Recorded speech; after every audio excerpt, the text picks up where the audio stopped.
life, such respect for you and such respect for your country. For many decades, His Majesty the King has epitomized the fortitude, nobility, and the spirit of the British monarchy and the British people. He's dedicated himself to preserving the glory and unique character of this kingdom, restoring life to the rivers and streams, supporting the works of its artists and composers, planting trees and gardens in its countryside. And I just visited one of the most beautiful I've ever seen that you just completed, and protecting the architectural integrity of cities, villages, and towns. He has uplifted the poor, cared for rural farmers, and tended to wounded veterans like nobody else. I'll tell you that I just stood in line and shook about 150 hands, and the King knew every single person and every single company, and some of them had bad names like XYZ-Q3, and he knew every one of them, or at least I think he did, because nobody was complaining. I was very impressed with that. But I just want to say that His Majesty has also raised a remarkable son in His Royal Highness Prince of Wales. Really amazing. We've gotten to know you, and I think you're going to have an unbelievable success in the future. Melania and I are delighted to visit again with Prince William and to see Her Royal Highness Princess Catherine, so radiant and so healthy, so beautiful. It's really a great honor. Thank you. Many years ago, His Majesty opened his archives to a biographer. Among the documents was a letter from 1993 in which he described the patriotism and guided his many projects. He wrote that he was, quote, entirely motivated by a desperate desire to put the great back into Great Britain. In the finest tradition of British sovereigns, he has given his whole heart, everything he's got, to those parts of Britain that are beyond the realm of mere legislation. It's not easy, but which define its essence and its virtue, its harmony, and its soul. It's an amazing calling, and there's nobody that's answered that calling like you have. A fifth of all of humanity speaks, writes, thinks, and prays in the language born on these isles and perfected in the pages of Shakespeare and Dickens and Tolkien, and Lewis, Orwell, and Kipling. Incredible people, unbelievable people like we have rarely seen before, probably won't see again.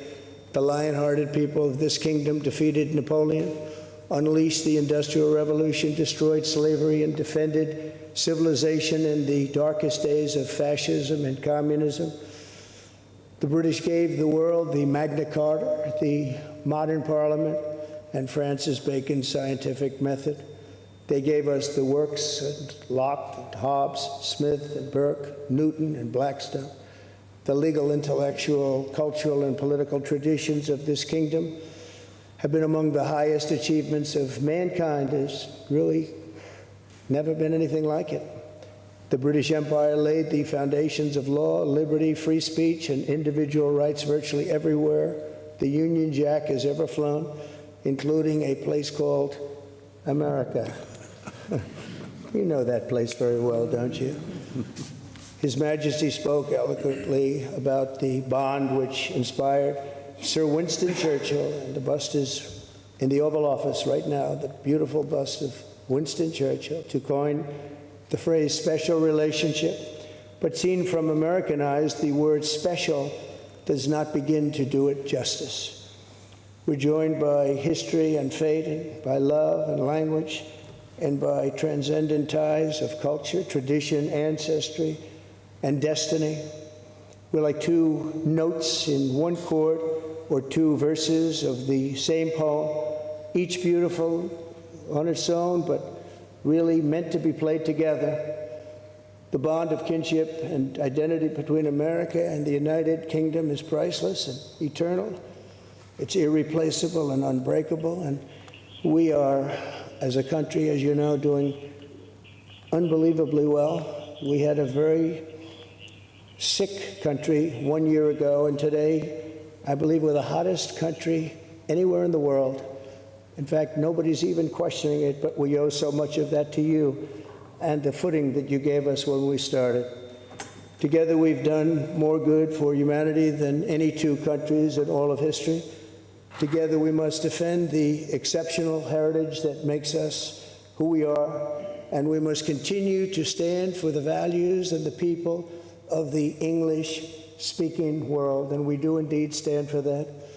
On behalf of all Americans, I offer a toast to one of the great friendships, to two great countries, and to His Majesty, King Charles III, a very, very special man, and also a very, very special queen. Thank you very much. Thank you. Thank you very much. It's a great honor to be with you.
There you have it.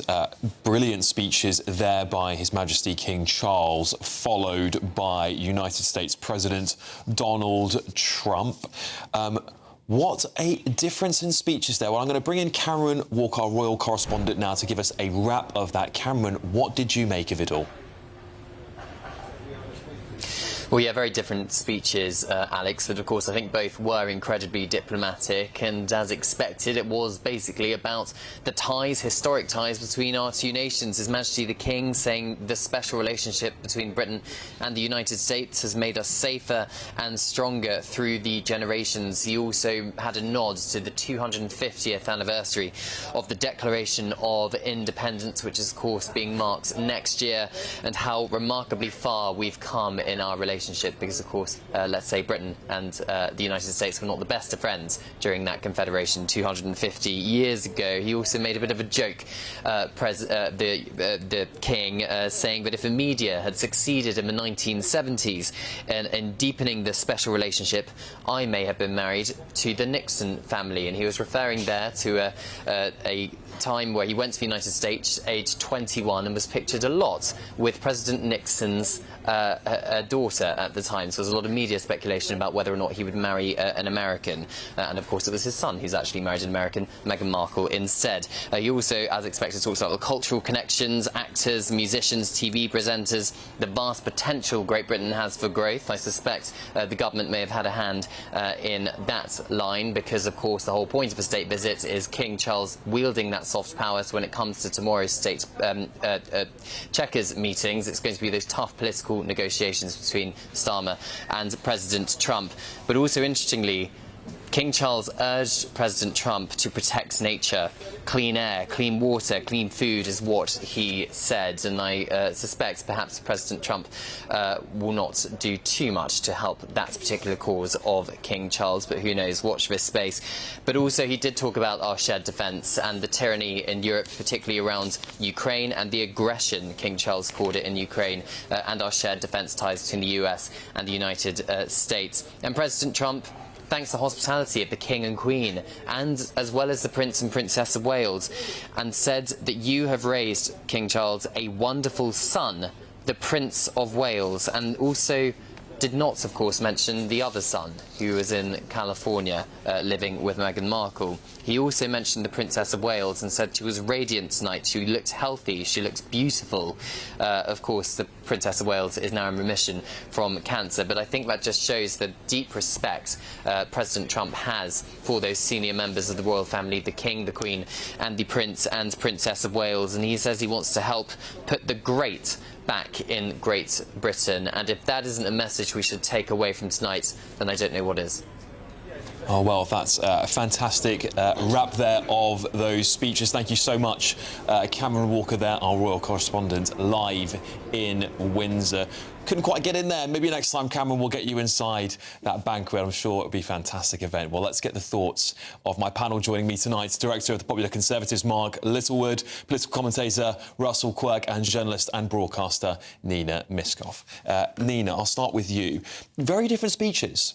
Very different speeches here. Just to give you some... What I've taken away from this is Charles's speech, the King's speech, seemed very focused on lots of words I picked out here. Trade, exchange, innovate, close ties. Lots of words revolving around the exchanging of things, which is, of course, what the government really want to get out of this entire visit, is that we get a form of a trade deal, or at least a better one than the last one we got. What do you think? What do you think of that? I think this is absolutely what the King should be saying. I was fascinated by the fact that he mentioned, you know, the climate change type subject, because obviously Trump doesn't care anything for that. But this is one of Charles's hobby horses and has been all his life. So he will have got that in there, knowing that this is not something that will appeal to Trump. So I'm good on him for that. But it was very much, as you say, about the trade. I thought Trump's speech was a kind of summing up of history, if you like. You know, mentioning all the sort of creative side of things, but also it seemed very grateful and not quite humble, because Trump is never humble, but in a way about as close to humble as Trump could get. Indeed, I took that away as well. I did think it was a very reserved speech from Trump. It's nothing like we normally see, Russell, from Donald Trump, where he's sort of... Well, yeah, I caught your eye just now, didn't I, when he started to go off script. Yes. And you and I both looked at each other with a mischievous smile, as if to say, let's hope he does this. Right?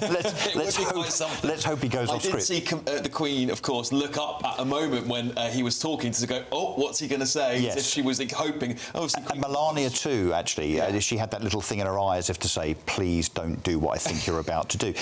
Look, what I took away, yes, apart from the differences really, was how much Donald Trump clearly loves Britain. Of course, he's connected by way of his mother, obviously being Scottish, being British. I think that was very, very genuine insofar as his fondness and respect for this country. And I would just say to all of those protesters that are lining the streets right now, protesting his visit, just think about what he's just said, because I think he was very, very humble and very, very respectful about this country. Yeah, and Mark, you know, Charles, again, going back to that close ties, the common language, shared heritage, shared discovery of the world. Charles really made a lot of our great accomplishments a joint accomplishment with the Americans. Again, it's that sort of softening, that sweetening up of them all. It wasn't just our accomplishments, guys, it was yours too. No, that's exactly right. And you almost expected him to say, can we just sign here and get the trade deal done, right? We're natural partners. I mean, I suppose what the King said was entirely what I was expecting. I don't think he really dialed the climate change dial as much as Nina suggests. He sort of said clean air, clean water. He made sure he's kept a bit closer to conservation rather than the controversies of climate change. That is probably the most on-script I've ever seen President Trump, would you not say? He only diverted from it once. He's been managed well. I don't think I've ever seen him hold a script and basically stick to 99% of it. But don't you think that's a bit of a shame? Well, yes, I agree. No, but I think he's overawed, isn't he? Well, the other thing is, it is worth us reflecting on that nobody in the world pulls things off like we can for this. It is absolutely fantastic. You know, it's kind of nice to look at, but it is actually part of our soft power. And going to Nina's point, I don't think there's very much that can humble President Donald Trump. But if there is something that can humble him, it's throwing on a banquet like this. Yeah. So And we might also as well things- use it. the We might as well use Americans it. can't. They can build many things. They can innovate, but they can't build old. We can't old, build history. You know, Yeah. Old has to be there, and you just can't fake it. And I think that's kind of how I felt when I saw him and watching the ceremonies today, of course, as well. You see, even though it's very small scale compared to what he's used to in America with his massive F-2 bombers flying overhead and their big jets circling around him with baseball games, this is almost like stepping back in time. And I think what I take away, Nina, from Donald Trump, at least, is that he does have that love for Great Britain. Whether people like it or not, he clearly does love this country, perhaps because of his mother being Scottish. And again, it's very reflected in his speech. He was talking about things I'd never expect him to. How he defeated Napoleon. Yep. He even harked back to the British Empire and was very praising of the British Empire. Not something you'd ever possibly see from a Democrat president. No, and the thing is, it's the history. It's the ancient part of it. He sort of feels almost like a lost son that's come home in a way. You know, he's almost claiming this our heritage for himself. Yes. But America's heritage is us. Yeah. You know, they are a country that's only 250 years old, as was referred to at the beginning of the speech. Quite a long time, actually. Well, yeah, no, but I think they understand that, you know, our history is also their shared history. I did think it was interesting, though, that King Charles had a couple of comedic little digs insofar as the War of Independence, 1776 and redcoats and so on. He said something along the lines of, I wonder what our forebearers would have thought of this. Of us sitting here Yes, now. yes, And yes. he made specific reference to his fifth great-grandfather. That's Yeah, right. yeah. Who he's tried to redeem, by the way. Charles is very intent on redeeming his... George III, not so he still mad. bears a tiny little grudge, perhaps, because, you know, it's family after all. But maybe he's getting through to the right president, Mark, because this is a man who, of course, at the top of his speech said this is one of the highest honours of his life. Yeah. Yeah. And I think he's sincere in saying that. Clearly, on these occasions, there's vast amounts of protocol to be followed. There'll be millions of different hands over both speeches, adding in words, taking out words, making sure that there's some content without there being too much controversy, obviously. But I think Trump was sincere there. And going to what Russell was saying about the anti-Trump protesters, look, I totally get that President Trump is not everybody's cup of tea and that he's a controversial character and he, you know, is loathed by many and loved by many. But he is probably the most pro-British US president of my lifetime, certainly since Ronnie Reagan, probably more pro-British than Ronnie Reagan. And that means we've got a 4-year window that we should exploit that. Love him or loathe him. Mark, That is a huge opportunity Clinton, for I have to say, Clinton was very No, but there's also the point. not There's also the this point. scale. My other message to the protesters is this is not about Donald Trump as a man. This is about the office Correct. of the President Absolutely of the right. United States. Yes. So have some respect. I think they're protesting about the fact that this great office is occupied by the man whom they don't like and despise. But he's a democratically I think elected that's president. Exactly He's what they're democratically protesting. Exactly. Yeah, but let's just have a go in some of the other things that Trump has said here. He did talk about the state of his own country, which is very interesting. It's not. I mean, he does a bit of like an advert for himself. Yeah, a little bit of self-appraising here. Yeah. He says we had a sick country. He actually gave us some return praise. Of course, King Charles was giving him a lot of praise for some of our accomplishments, which is always a very sweet thing to do. But he also did say here we had a sick country before. He's talking about, of course, I believe Joe Biden's presidency, and he says we actually owe it to the UK because we got them off on a good footing on the start of their country. And he then goes on to say we must defend our shared heritage of who we are. We being a word that both heads of state there used very often, Russell. Again, harking back to the Magna Carta, these sorts of philosophers he was talking about, a variety of philosophers, saying how we defeated fascism. Very historical. Yeah. Very, very historical. But perhaps what I'm getting at here, not quite what Keir Starmer was looking for. I think perhaps he was looking for more of a forward-looking speech from Donald Trump, not a... Yeah, but it goes back to our shared history. But Mark talks about protocol. I've just got to point out that didn't we think it was a bit odd that Keir Starmer didn't come in as part of the royal procession? Yeah, I'm not sure. Where's he I sat? believe Rishi Sunak didn't had the same... He's sitting, there's Marco Rubio and then there's a lady, then him, I think. And then Starmer's just a couple down. But he didn't walk in with the royal procession. But there were no other politicians. For that. Yes, I believe there's some sort of protocol for that, but I'm not entirely sure. It's a royal procession. So we don't think it's a snub? No, I no, believe no. Rishi Sunak didn't get the same honour either, but we'll and others. So we'll see about that. But again, just going back to what the purpose of this whole state visit is, because we watch it here, we see the pomp and ceremony, Nina. At the end of the day, this is all part of politics. This is diplomacy, and the seating plan itself is designed to be that way. We may say, oh well, he was stumped at the procession, but what Starmer and all the rest of the politicians had a chance to do during those moments was speak to the CEOs of those trillion-dollar companies. There's many there. So actually, they might be thankful they weren't walking in with the procession. Well, absolutely. And this is all about trade. It comes down to money. It comes down to, are we going to be stuck with the 25% on steel, which everybody had hoped it was going to come down? It appears not. We don't know that yet. But it's all about the opportunities. And my worry is that when Starmer appeared in the Oval Office and produced that letter with the invitation, I thought he'd gone too soon, because once this is over, what literal trump card do we have to play?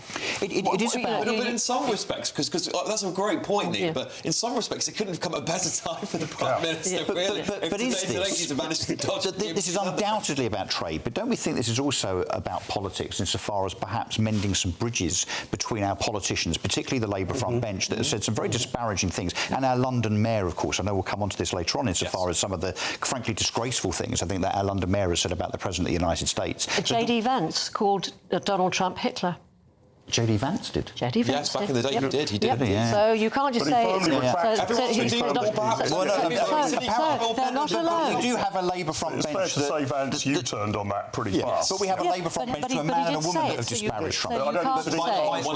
My point is, whether that's right or wrong, this is part of the diplomacy, I think, to mend that special relationship. The word special relationship were mentioned many times. Donald Trump specifically said the word special doesn't quite cover it. Yeah, I certainly agree with that, and I think, and I go back to what you were saying, Mark, I believe earlier on. Just this does feel like or perhaps it was you, Russ, I can't remember, but it does feel like the most pro-British president in history. Anglophile, yeah. One interesting difference between the two speeches that I picked up on, Charles, of course, King Charles mentioned tyranny in Europe and our shared defence. Nothing along those lines from Trump other than historical shared battles. Nothing about the war in Europe there. Interesting. What do you make of that? It's extraordinary, actually, because I was saying that, obviously both speeches have to be diplomatic. You're really using nice words without saying anything of particular policy substance. You're not negotiating with each other as you sit down for dinner. But if anything,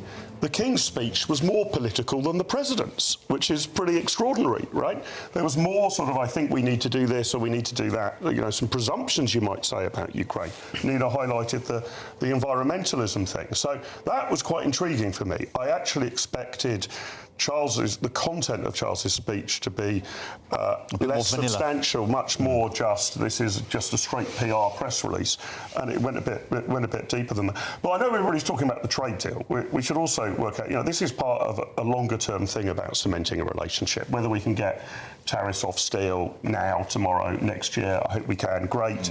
But this is for the long term, and the fact that the United Kingdom can do these sort of things, especially to heads of state that love it, is a real bonus for us. And I thought it was interesting that Charles mentioned, and none of you are old enough to remember this, but when Charles talking about when he went to the States in 1970, whatever it was, and said that he nearly ended up married to Richard Nixon's daughter, Tricia. I remember that.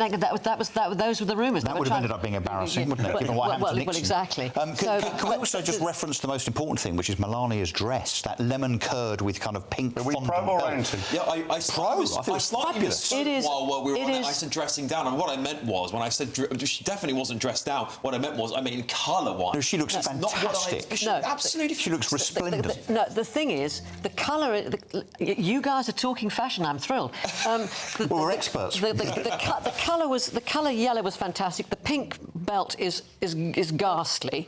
But if you look around that room and look at the other women, you never display that much flesh on a royal occasion. It's you fine really by me. don't. Well, yes. We're now going back to the was it the 90s or the 70s in that remark there.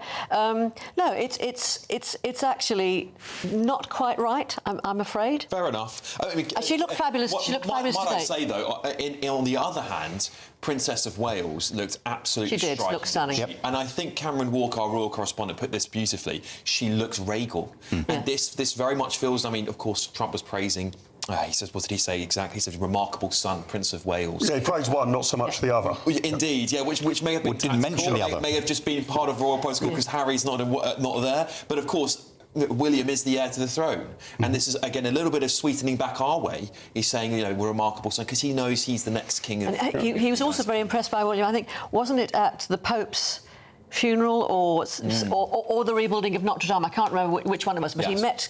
And I think because William is tall, apart from anything else, and young, and as I say, Trump likes good-looking people. He does indeed. And there we go. The other thing we haven't discussed are the rocks. The Queen is wearing a fabulous tiara, and so is Catherine. I mean, that's the one thing that the Americans can't do. They cannot compete on the level of our British, jewellery collection, because these pieces are unbelievable. Yes. And this is what these sorts of events are all about. It's about displaying the best of the best. Well, we're going to leave that there for now. I'm sure we'll be dissecting this for many more days to come. Of course, tomorrow, another big day where the Prime Minister will be meeting and having a press conference with Donald Trump. The first chance the media's really had to really grill him. Anyway, but coming up, he used weekend detention centres and extra maths classes to turn around a troubled school. I'm going to be joined by the man dubbed Britain's headmaster from hell. Don't go anywhere. Thanks, guys. That was fantastic.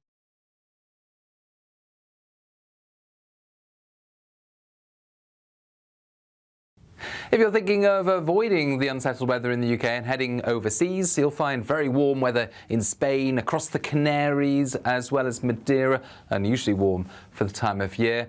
Portugal likewise, but some showery rain affecting southern parts of Portugal. Meanwhile, plenty of sunshine through Spain into the Alps, much of Italy as well, turning hotter here over the next few days. Staying breezy for Greece, particularly the islands, but most places enjoying long spells of sunshine. All Clear Travel Insurance sponsors GBNews Travel Destinations Forecast. Hello again and welcome to the latest update from the Met Office for GB News. During the next 24 hours we can expect misty and damp weather to continue in the south whilst it stays mild. Further north, clearer, fresher but also very breezy as this area of low pressure moves into the north of Scotland. Isobars tighten, strong winds overnight along with heavy showers and longer spells of rain for the Northern Isles, the Outer Hebrides into the Northwest Highlands. But for the rest of Scotland, breezy, yes, however, all that combined with clear spells, as well as Northern Ireland, Northern England seeing clear spells at times overnight. In the south, Wales, across the Midlands, the south of England, it's going to be a misty night with a lot of low cloud, outbreaks of light rain and drizzle, but a mild start to Thursday with temperatures of 17 or 18 first thing. Now, the rain and drizzle across the south of England will ease through the morning. It will push further north into Wales, but for Northern England, Northern Ireland, as well as for much of the south and east of Scotland, plenty of bright weather first thing. However, there will be a keen breeze, and that strong wind across the north and northwest of Scotland will continue to drive heavy showers and longer spells of rain in as the day goes on, but those showers becoming fewer later on from the west. The rain in the south will move north, and so after a bright start to the day, Northern England, Southern Scotland, Northern Ireland turn wet into the afternoon. The rain not quite reaching the central belt, 18 Celsius here, but it's very warm in the south as skies brighten, 23 or 24 Celsius. An even warmer day expected on Friday in the southeast, with temperatures reaching the mid-20s in places. Likewise, it's bright but cool across much of Scotland, Northern Ireland and for parts of northwest England. But in between, there will be spells of wet weather through Friday, and that rain will be fairly extensive as we start the weekend before gradually getting drier next week. In the GB Newsroom, we bring you the news as it happens. With our team of dedicated journalists across the UK, we're ready to keep you up to date with what's happening every half an hour, every single day. Bulletins here on GB News, the People's Channel, Britain's news channel. Miriam, you can't be serious. Scrapping the triple lock on state pensions? Madness. Andrew, we just can't carry on pretending. The numbers just don't add up. We've got to be honest with people. We've got to face the facts. That's what people want. Well, that's what you get on GB News and on Britain's Newsroom. Lively debates, lively conversation. Britain deserves a newsroom that puts the facts and your voice first, and we're not afraid to hold power to account. And each other. So join me, Andrew Pearce. And me, Miriam Gates, for Britain's Newsroom, weekdays from 9:30 on GB News. The People's Channel, Britain's news channel.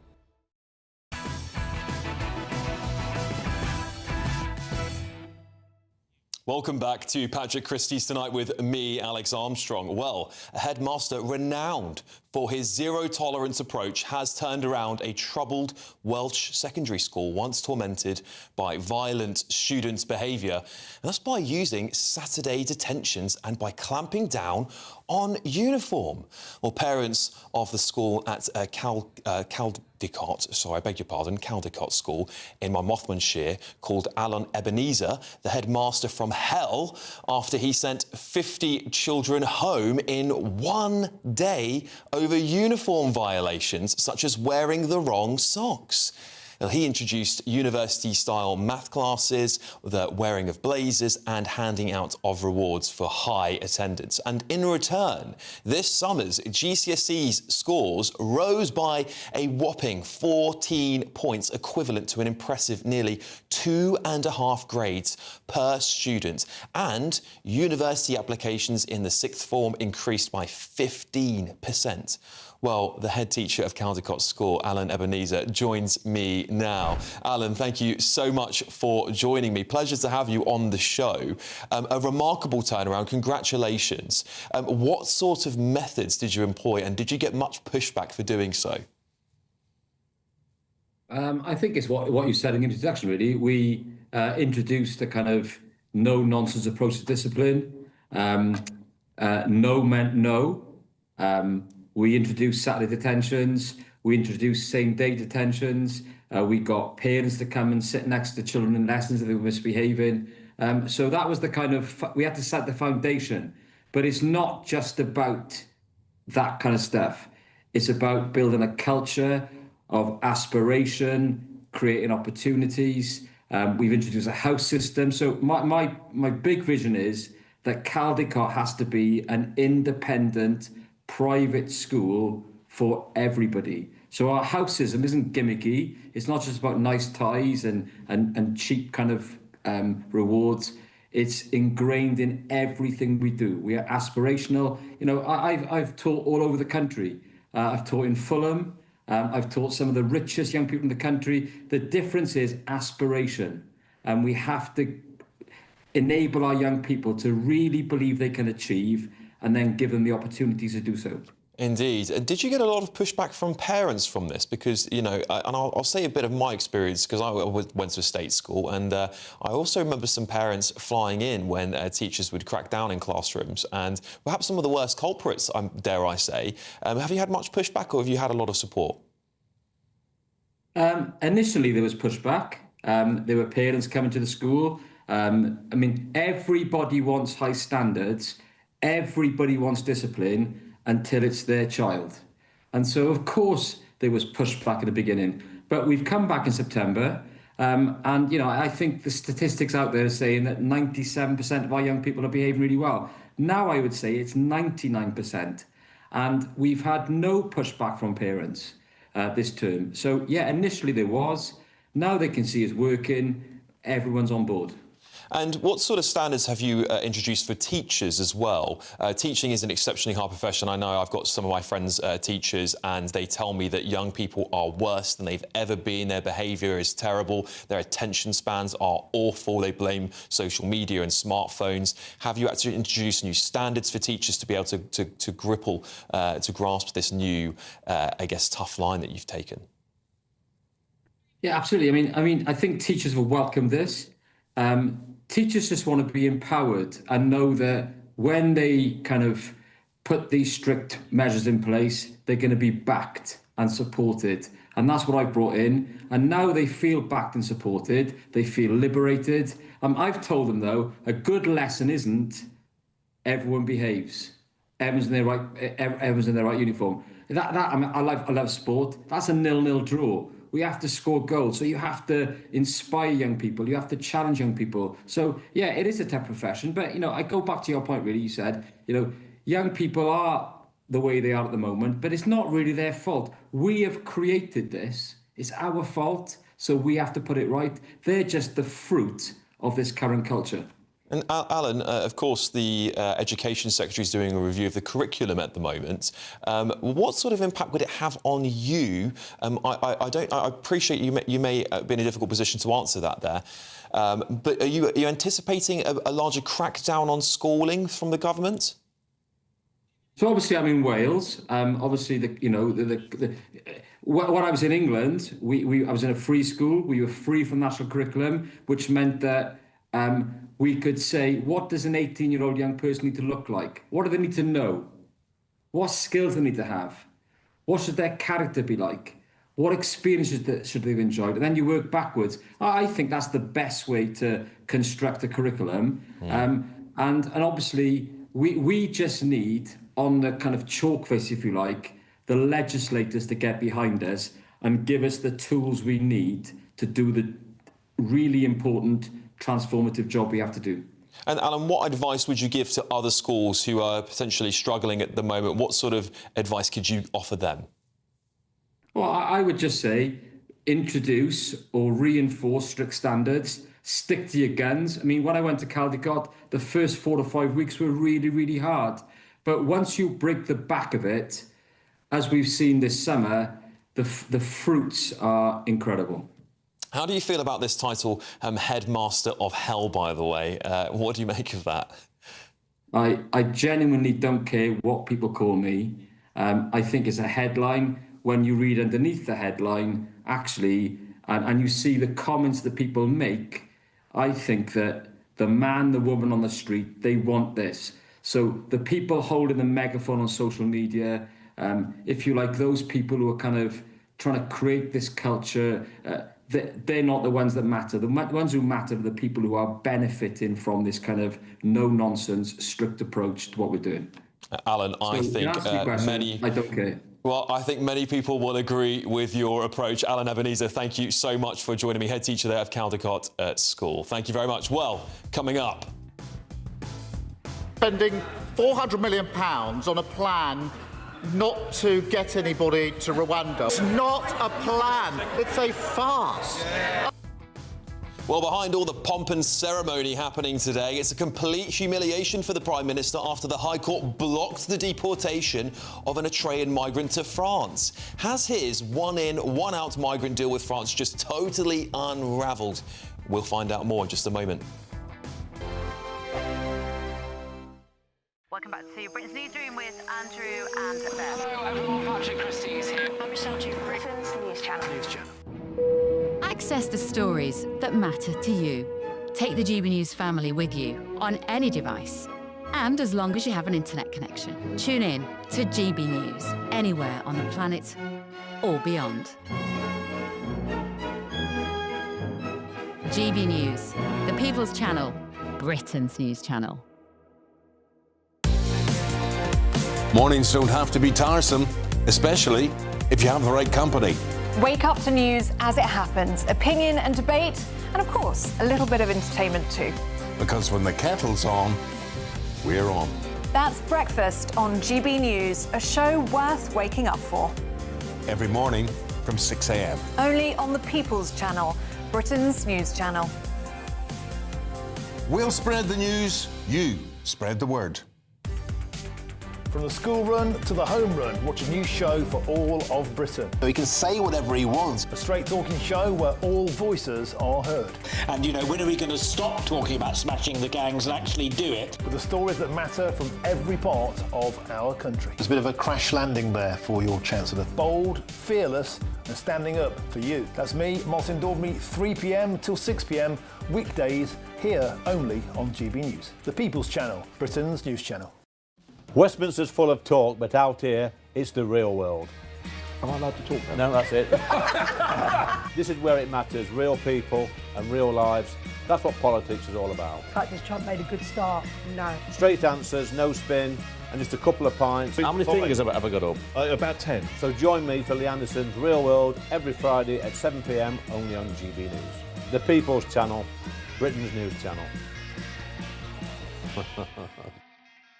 Westminster, the ultimate clique. And you're fighting like rats in a sack. But here on the Camilla Tominey Show, we ask the questions the establishment media is too scared to ask. OK, let me ask you a straight question, because I know you're a straight-talking politician. Whether it's net zero, illegal immigration or law and order, nothing is off limits. You had the power then. Yeah, as I and say, now you've lost it. That's the Camilla Tominey Show, a politics show that's fearless. But no, let me finish my question if you don't mind, because it is my show. Sundays at 9:30, only on GB News, the People's Channel, Britain's news channel. At GB News, we love to hear from you, our loyal community. So drop us a line at gbnews.com/yoursay. There, you can talk to each other and also to the presenters live on air. gbnews.com/yoursay, because GB News is your channel, Britain's news channel.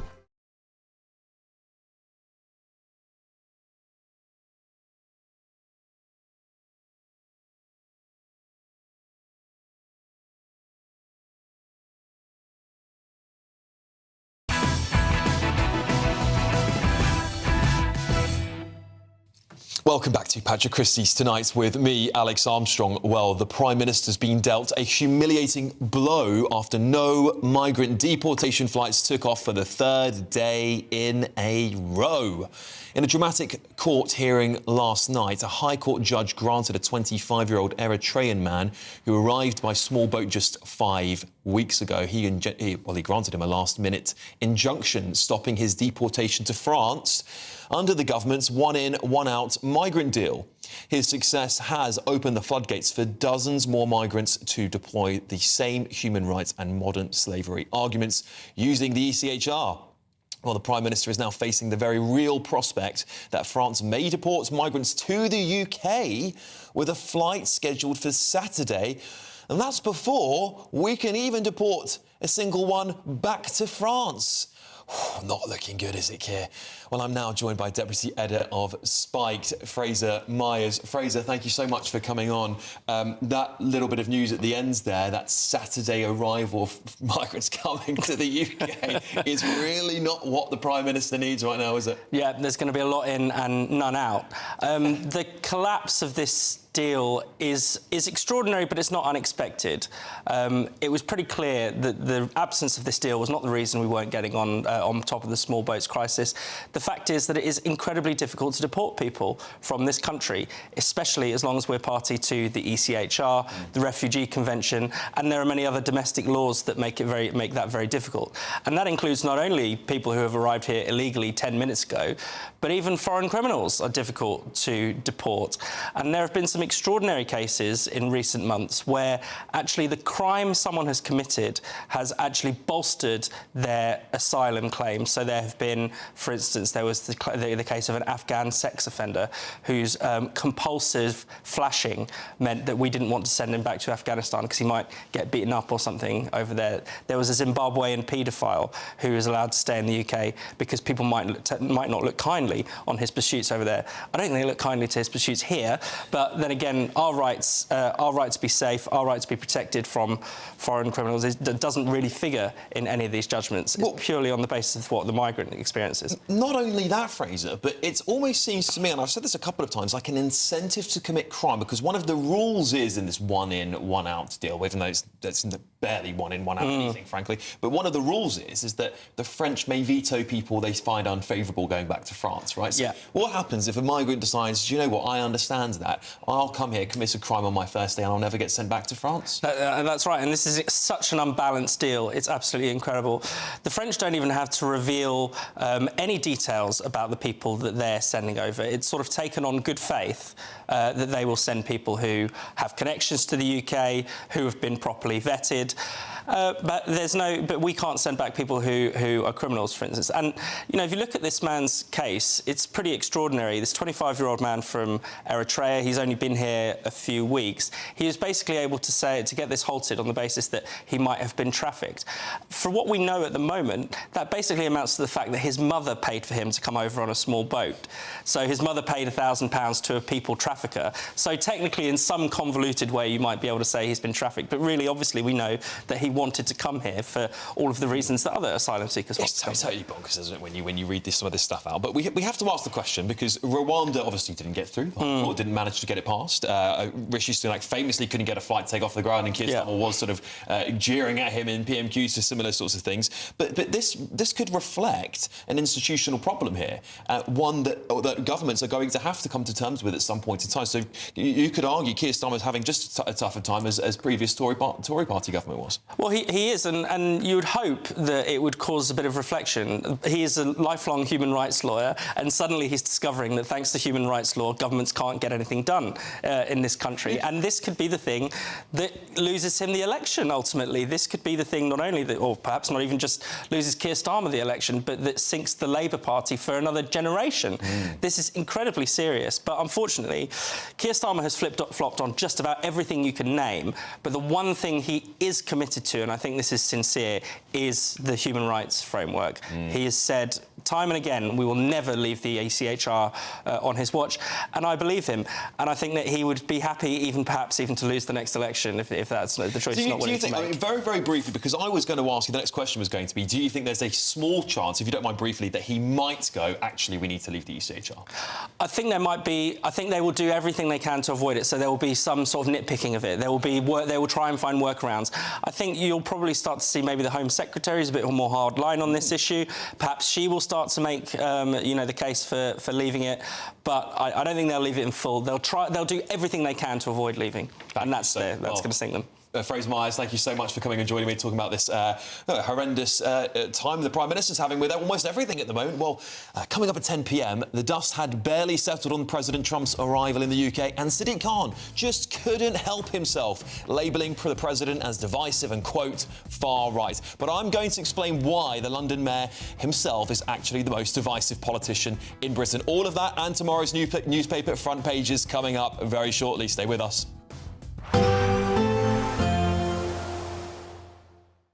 Expect warm spells with the odd rude interruption.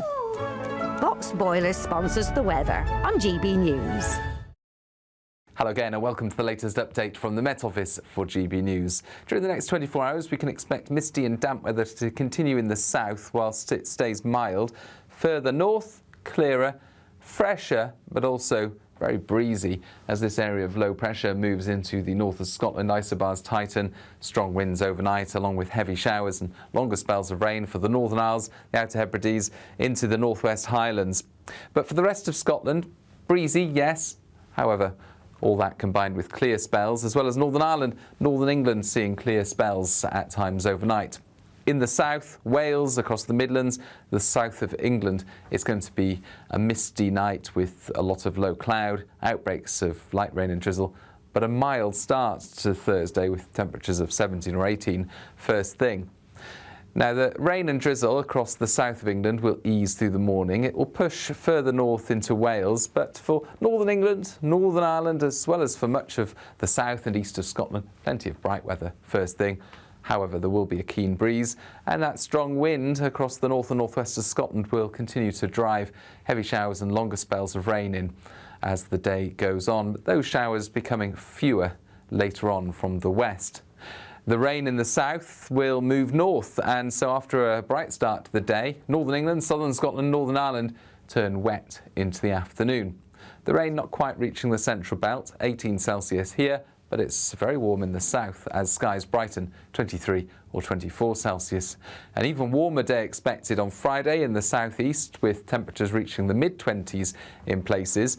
Likewise, it's bright but cool across much of Scotland, Northern Ireland and for parts of northwest England. But in between, there will be spells of wet weather through Friday, and that rain will be fairly extensive as we start the weekend before gradually getting drier next week. Expect warm spells with the odd rude interruption. Box Boilers sponsors the weather on GB News.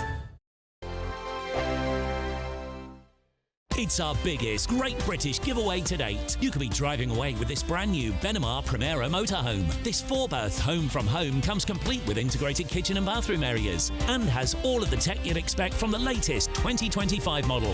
We'll also give you an incredible £30,000 in tax-free cash to make sure that any adventures you take in your new motorhome are taken in style. For a chance to win, text WIN to 63225. One entry costs £2.50 plus one standard network rate message, or text BONUS to 63225. 5 entries cost £5 plus one standard network rate message. Go to gbnews.com/win. Entries start at £2.50. Call 0903 686 3232. Calls cost £2.50 plus your network access charge. Or post your name and number to GB16 PO Box 8690 Derby DE1 9TT. UK only. Entrance must be 18 or over. Lines close at 4 p.m. on the 31st of October. Please check the closing time if listening or watching on demand.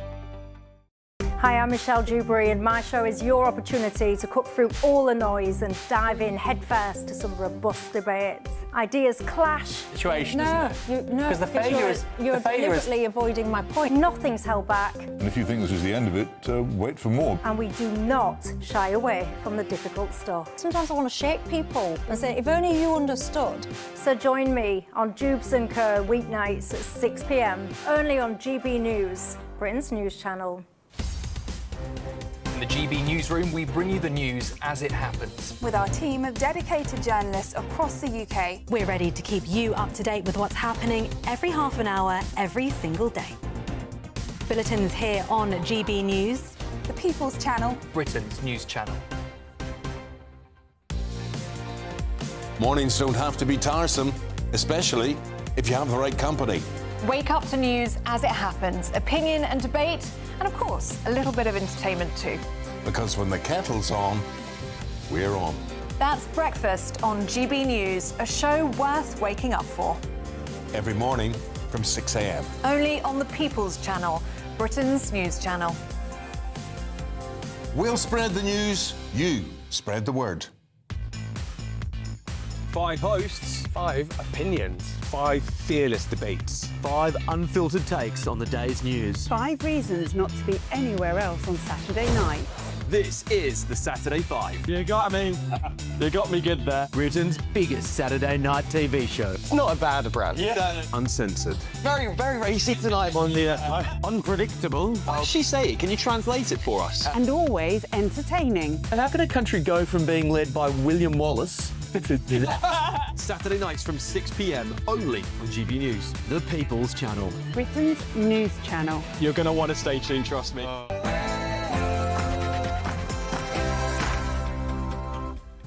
It's 10 p.m. This is Patrick Christys tonight with me, Alex Armstrong, and what a beautiful day it's been for the United Kingdom.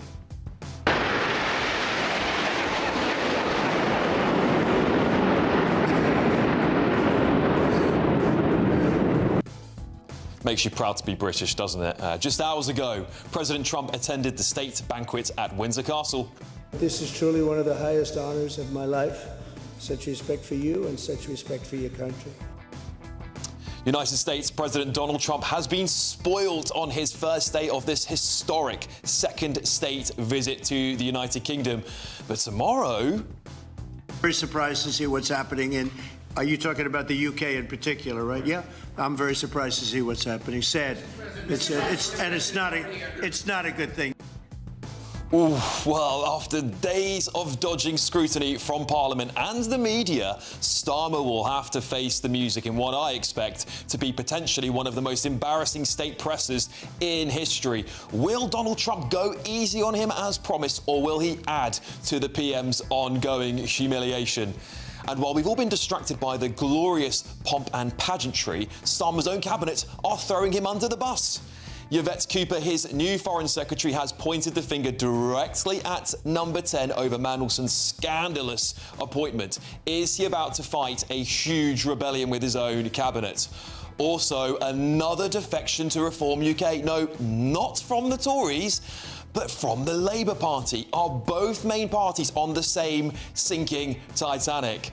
Well, on my panel tonight is Director of the Popular Conservatives, Mark Littlewood, political commentator Russell Quirk, and the journalist and broadcaster Nina Mishkov. And has anyone checked in with Ed Davey this evening? Does your party still want to lift the ban on asylum seekers working while they're waiting for their claims to be processed? Yes, we do. I think it would go down well with many people.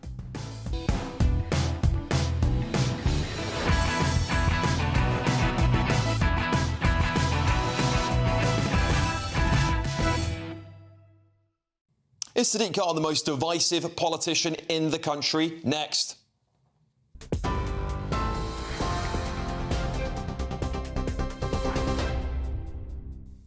Good evening, it's 2 minutes past 10. I'm Katie Bowen in the GB Newsroom. King Charles has spoken of the enduring bond between the UK and the US as he hosts President Donald Trump at a state banquet in Windsor Castle this evening. The King added that he has cherished the close ties between the two countries, saying that the special relationship has made the nation safer and stronger through the generations. Their Majesties are hosting the President and First Lady Melania alongside 160 other guests in St George's Hall, including Prime Minister Sir Keir Starmer, other politicians and American business leaders. This unique and important occasion reflects the enduring bond between our two great nations, anchored by the deep friendship between our people. This relationship, which, with good reason, we and our predecessors have long called special, has made us safer and stronger through the generations. In response, President Trump said it was truly one of the highest honours of his life to be on a second state visit to the UK. The President went on to say that His Majesty has raised a remarkable son in Prince William and praised Princess Catherine's radiance. He said the US-UK bond is priceless and eternal. But this is truly one of the highest honours of my life. Such respect for you and such respect for your country.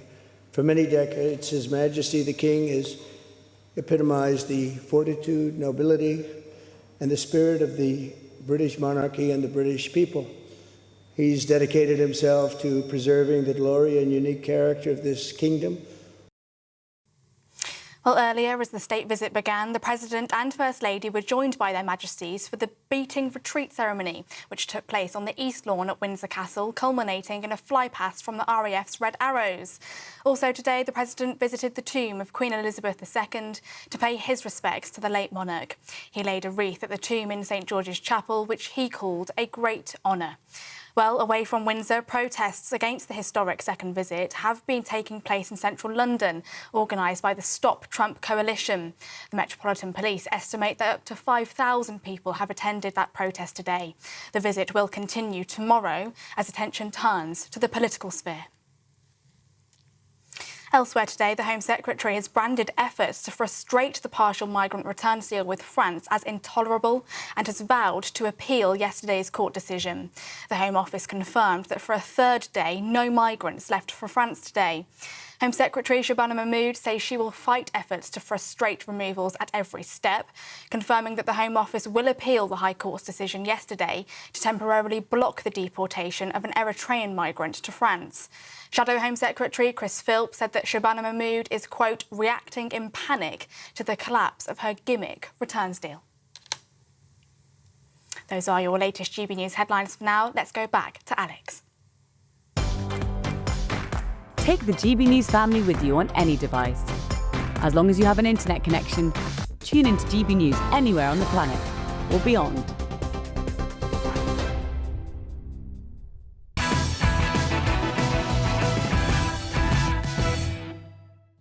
Sadiq Khan's two-tier faux outrage and hypocrisy has been once again exposed. Just one further question on Palestine action. You're a human rights lawyer in a former life. Is the government wrong to be ordering the arrest of pensioners simply for holding up placards? Look, I've got a huge sympathy for those protesting about what's happening in Gaza and trying to bring that to the attention of people in positions of power and influence in this country and overseas. I've not seen the evidence the Home Secretary saw when she made the decision to prescribe Palestine action. Thankfully, we've got a process in this country of checks and balances, so that decision can be checked by judges in the High Court and then subsequently Court of Appeal and Supreme Court. In the meantime, it is the law. This group, whether we agree with it or not, has been prescribed. Hundreds of arrests at some of those protests, by the way, and he couldn't bring himself to unequivocally condemn the Palestine marches, could he? Well, Sadiq Khan is, in my opinion, the most divisive elected politician in the United Kingdom. The mayor, who has spent the last 3 days deliberately hurling slurs and smears at anyone he disagrees politically with, has today got the utter cheek to claim the President of the United States of America is the divisive one.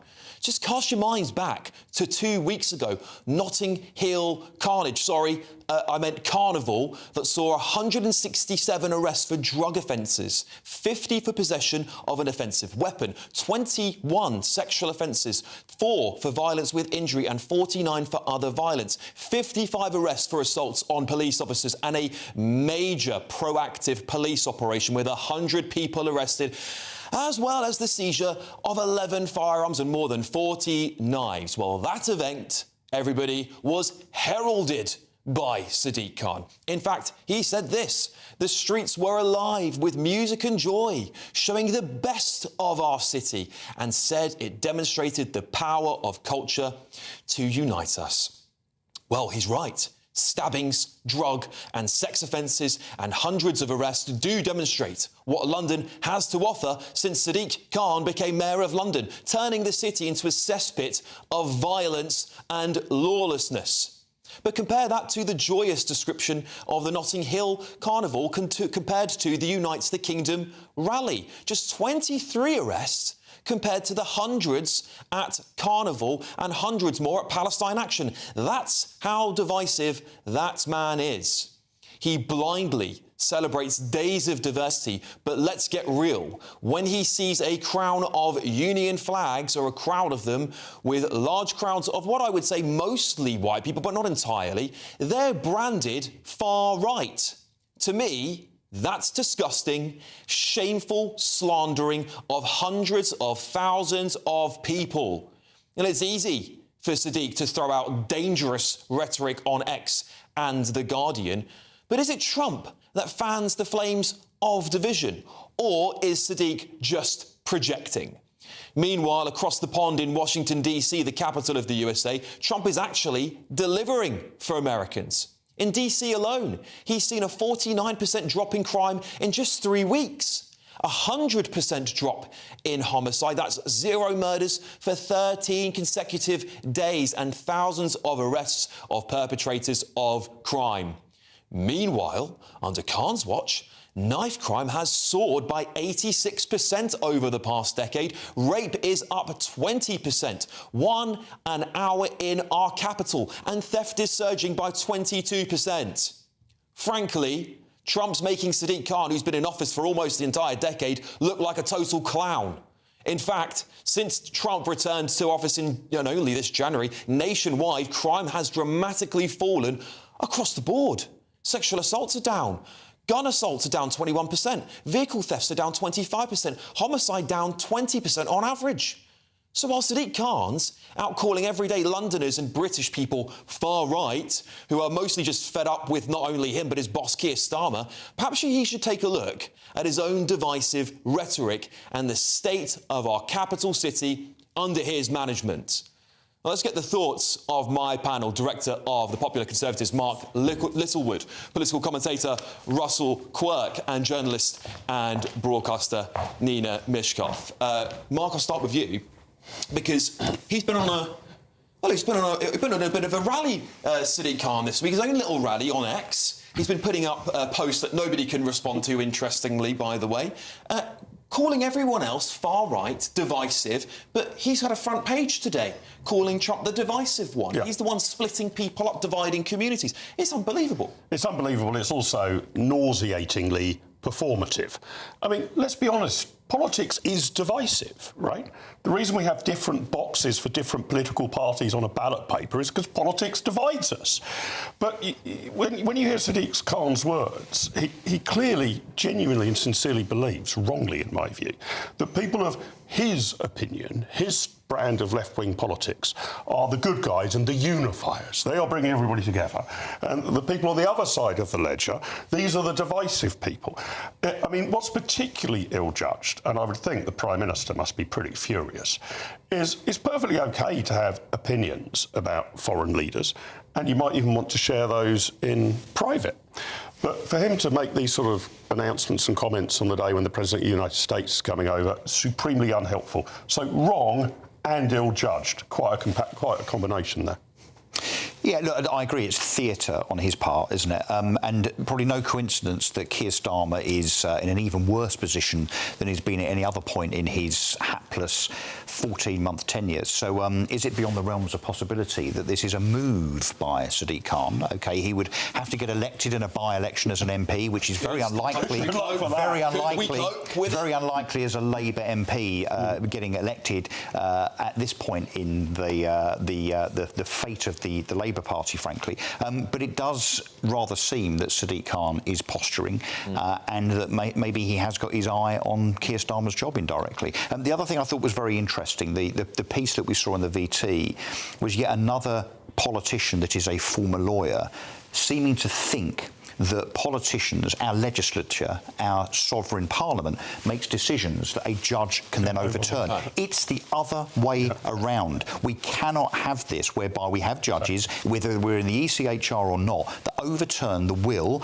of politicians and our sovereign parliament. Nina, my big problem with this, and I will defend everyone's right to free speech. In fact, I have defended the people who've been arrested for the Palestine Action Rally. I massively disagree with everything they say, but I think we go down a slippery slope if we start advocating for people to be locked up when we wouldn't like it if it was my politics, right?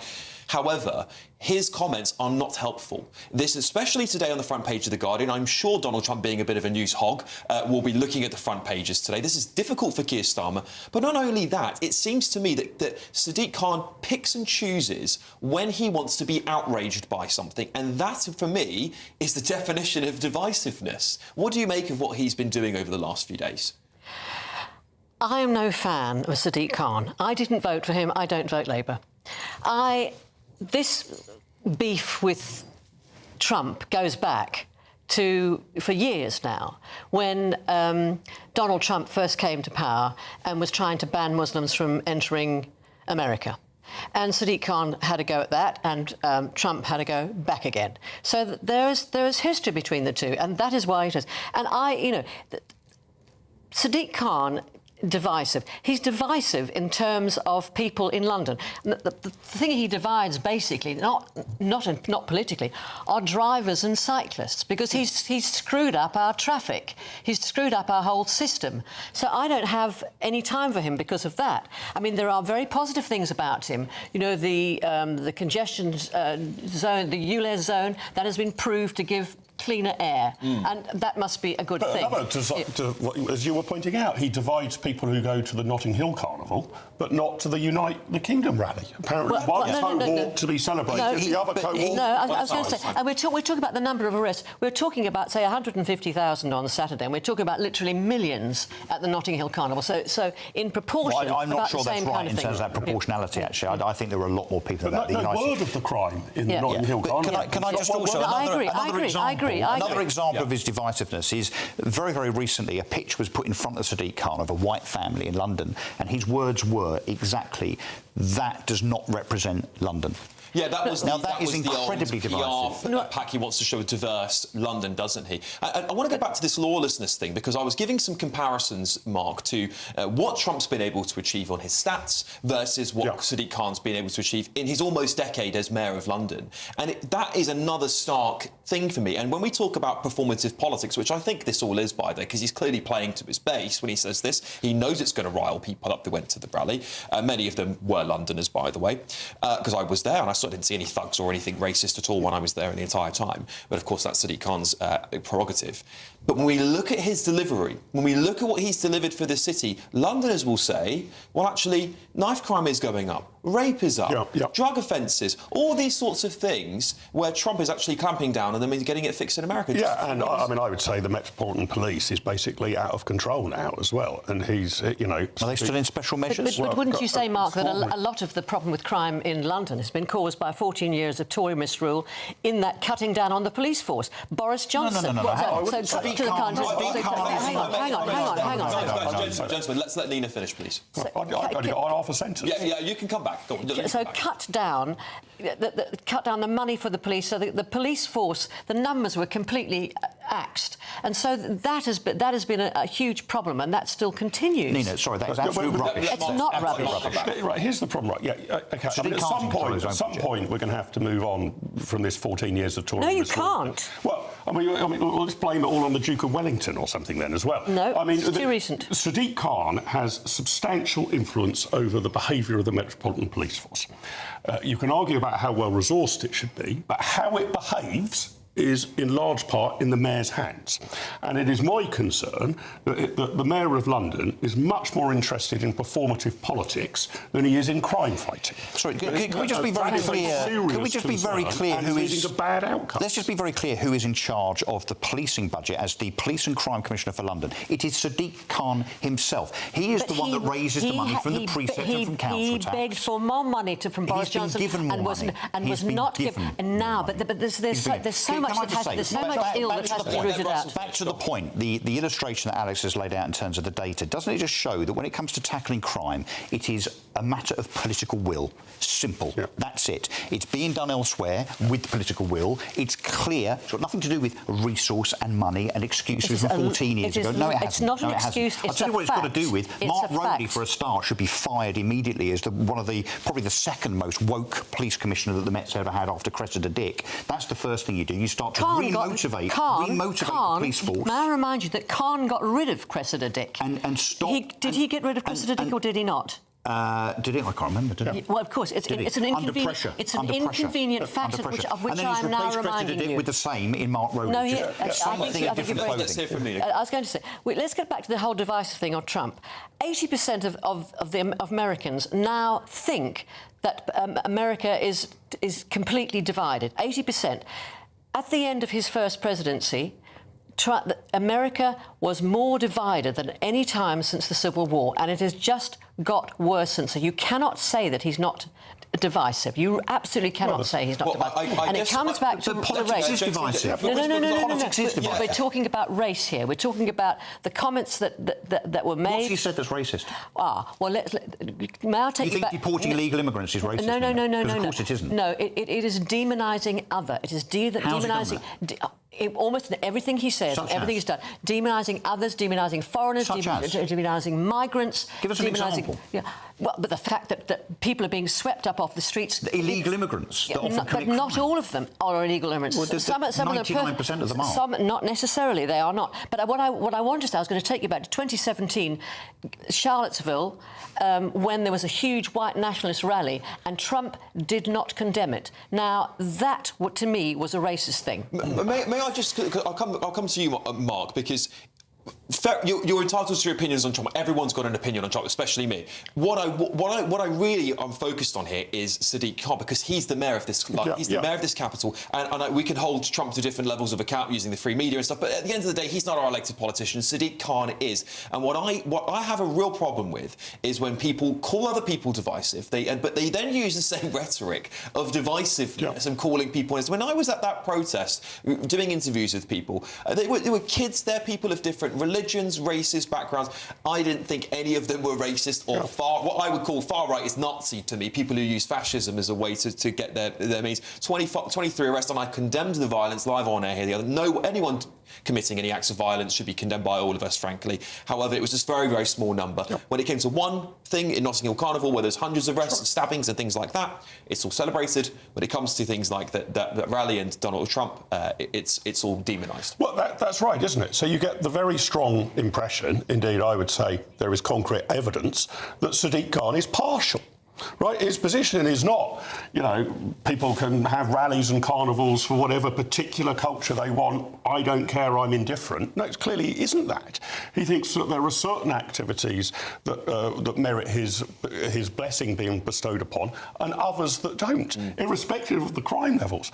And if you are very partial about those things and biased one way or another, you are a divisive politician, not a unifying one. That's my argument. But listen, I'm sure we'll hear more from Sadiq Khan over the coming days, because it'll be interesting to see what he thinks of the entire state visit. I'm sure we'll hear from him. He doesn't like to stay quite very long. When we did approach Sir Sadiq Khan for comment, but he told us he had nothing further to add. Isn't that interesting? Anyway, time for our latest Great British giveaway now, and it's your chance to win our biggest prize to date, worth over 100 grand. It includes a 4-berth motorhome worth over 74k and 30 grand in tax-free cash. Here's how to enter.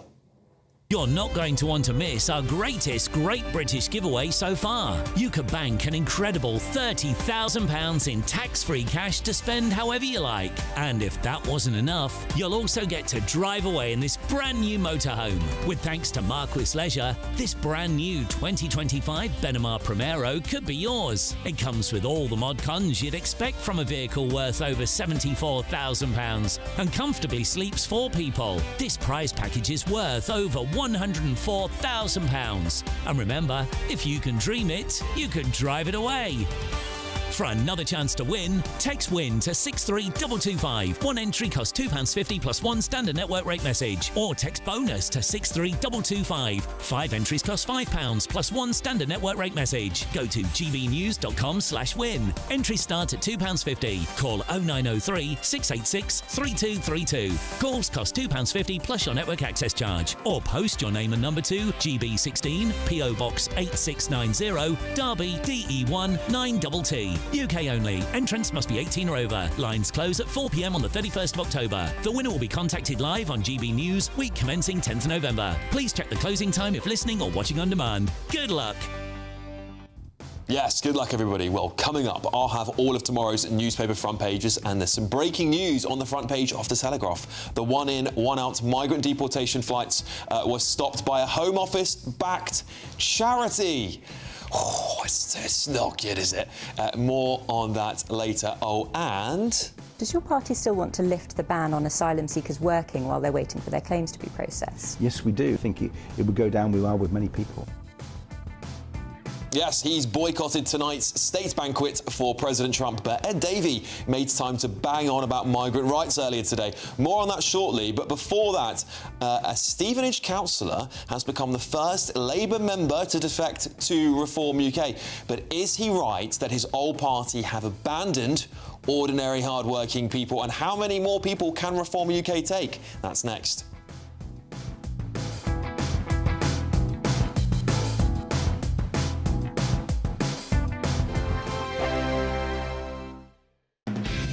Decisions made in Washington aren't just shaping America, they're shaping Britain too.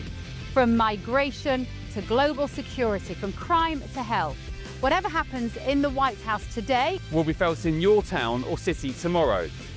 That's why The Late Show is live from Washington, D.C. Cutting through the politics to show you what it all means for Britain. The Late Show Live starts Monday night at midnight. Only on GB News, Britain's news channel. Sunday with Michael Portillo from 11, only on GB News. This week, an extraordinary art discovery was made on an estate agent's listing in Mar del Plata in Argentina. Above a velvet sofa hangs an old master portrait lost for more than 80 years, looted by the Nazis. Its reappearance has reignited interest in the long quest to restore stolen heritage. Joining me now is historian Michaela Hume. It's a fascinating story. So a lady who is a descendant of a former soldier who worked with Hermann Göring has, it is believed for years, has had some art that has been looted, that was looted during World War II. And I think people have approached her about this over the years, and she's categorically denied having any looted art. And she goes then to put one of the houses, I think, that was owned by her father up for sale, and hasn't realised that art that is believed to have been looted is actually on these images that the estate agent has taken. Although it is extraordinary, it's kind of not entirely a surprise in the sense that the flat did belong to a Nazi official, is that right? That's correct, yeah. And we know that Hermann Göring himself was a collector of art. I think during the 1940s, it was said that he was getting, on average, about 3 paintings, what we would call masterpiece paintings, a week. So we know that a large percentage of this looted art was going to him. It was even said that he had masterpieces just hung up in his cabin in the country, So it's highly plausible that he has given a piece of art to one of his right-hand men that has then been, passed down to his daughter. The People's Channel. From the school run to the home run, watch a new show for all of Britain. So he can say whatever he wants. A straight-talking show where all voices are heard. And, when are we going to stop talking about smashing the gangs and actually do it? With the stories that matter from every part of our country. There's a bit of a crash landing there for your Chancellor. Bold, fearless and standing up for you. That's me, Martin Daubney, 3 p.m. till 6 p.m, weekdays, here only on GB News. The People's Channel, Britain's news channel.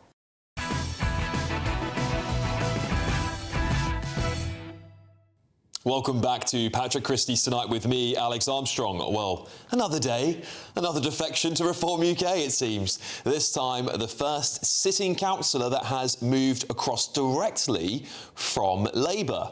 Mason Humberstone of Stevenage Borough Council, that is. On his way out the door, he scolded Sir Keir Starmer, claiming the party was lost and had completely forgotten about ordinary, hard-working people. He spoke to GB News' political editor, Christopher Hope, earlier today. The problem is that they're not making that change, and they're leaving so many of my residents and ordinary people across the country behind. And it's disappointing. It upsets me because they've had a massive general election, and what have they done? They've been mired in scandal. They have no vision. And they've let so many... Yes, this follows a series of high-profile defections, including Conservative intellectual sitting Tory MP Danny Kruger, who was a shadow minister until announcing his move in a press conference with Nigel Farage on Monday. And I'm very happy to be joined now by former Health Minister Maria Caulfield, who served as a Tory MP for 13 years. Maria, thank you so much for joining me. Now, I have to start by asking, because there's a lot of defections at the moment. We almost feel like there's one daily. We've seen them defections to Reform UK in Wales, in Scotland, and now councillors across England, and now we've had our first MP. You've just defected yourself. Do you think this is going to be a happy marriage? Well, I think it reflects what's happening in the public more widely. I talk to people all the time, and people who voted Labour at the last election, Conservative at the last election, or didn't vote at all, are saying that they'll be voting Reform come the next general election or in the next local election. So I think what's happening to elected representatives or former elected representatives like myself really reflects kind of the mood of the country, to be honest, and from all kind of political persuasions, because as Mason said in his interview, people, hardworking people that go out to work long hours, feel like no matter how hard they work, they're not getting any better off. And so Reform appeals to them to want to do things differently rather than just, changing who's in charge. It's about reforming the system and making it work better for people. Yeah, Maria, what is it that attracted you to Reform UK as an ex-Conservative Party member? Well, I've still got those Conservative principles at heart of, wanting a low tax state, a low interventionist state. I wanted, Brexit. We got Brexit done, but did we really take control of our laws, our borders and our money? I'm not quite sure that we got what people's idea of Brexit really was done. So, for me, that hasn't changed, but the Conservative Party isn't really reflecting that. Even in our last year of government, last couple of years of government, and, I say that as someone who was part of that, we didn't make sure that people who went out to work were able to take more of the money that they earned. We introduced more laws, not less laws, and certainly our borders were not controlled. And so Reform is speaking to that. In terms of those principles. So I haven't changed, but certainly the political party that represents those views has. Yeah, well, Maria, look, there's going to be a lot of people, and I have seen this all over the internet, a lot of people saying, well, these are ex-Tories who lost an election, people like yourself, unfortunately, I don't want to pick on you, but you're here, you know, people like you who are just being opportunistic because reform is surging in the polls and you want to come back into politics and get yourself a safe seat. You're doing it early before other people do. And many people in the Reform Party are saying, I don't want ex-Tories in the party. We need to start afresh, not be the Tories with a sticker over the top. What do you make of those criticisms?